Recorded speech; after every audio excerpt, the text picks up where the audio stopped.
Olá, pessoal! Bem-vindos de volta ao Dialogando Podcast, o seu podcast sobre política e atualidades aqui na Inove.pe. Eu sou a Mari. E eu sou o John. E hoje, John, a gente tem um tema que tem dominado as manchetes e as conversas em todo o Brasil. Estamos falando, claro, dos desdobramentos da condenação do ex-presidente Jair Bolsonaro. Exatamente, Mari. É um tema complexo, com muitas camadas e que levanta uma série de perguntas sobre o futuro político do país e, claro, o destino do próprio ex-presidente. A condenação pelo Tribunal Superior Eleitoral, o TSE, foi um divisor de águas. Sem dúvida. E a gente não pode esquecer que essa decisão do TSE, que o deixou inelegível por 8 anos, foi um marco. Mas a questão que fica é, o que acontece agora, John? O que muda na prática para o Bolsonaro? Bem, Mari, a condenação o torna inelegível. Ele não pode concorrer a nenhum cargo eletivo até 2030. Mas é importante ressaltar que a condenação é sobre inelegibilidade, não é uma prisão.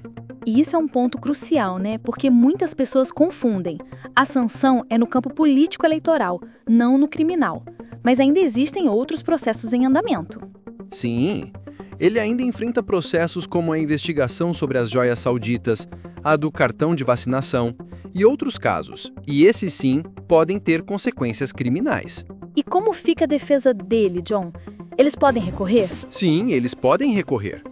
A defesa do ex-presidente pode apresentar recursos ao próprio TSE e, em última instância, ao Supremo Tribunal Federal, o STF. Mas o trâmite para reverter a decisão é bastante complicado, especialmente considerando que a decisão do TSE foi por uma maioria considerável. A gente viu a defesa tentando argumentar sobre a falta de provas, sobre a decisão ter sido política e não técnica. Exato. Eles usam essa linha de argumentação, mas o TSE se baseou em provas e documentos apresentados no processo. A principal acusação foi a de abuso de poder político e uso indevido dos meios de comunicação.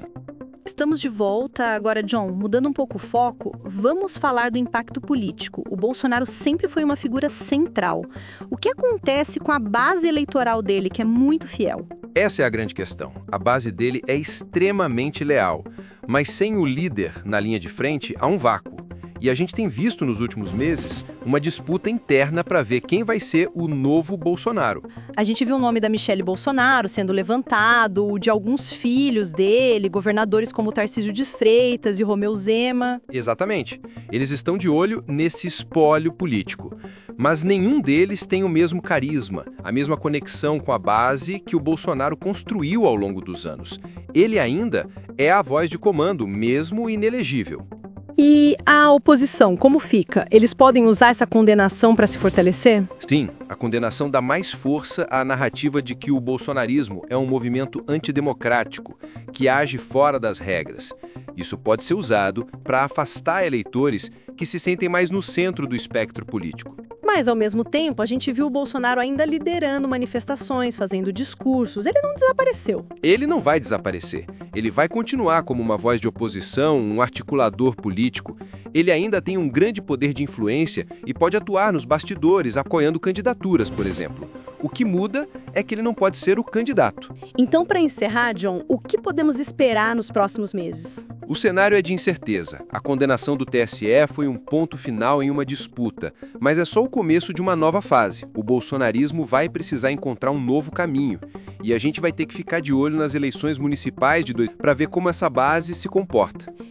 E a oposição vai precisar ser estratégica para não cair em provocações e focar em propostas que resolvam os problemas do país. Perfeito, Mari.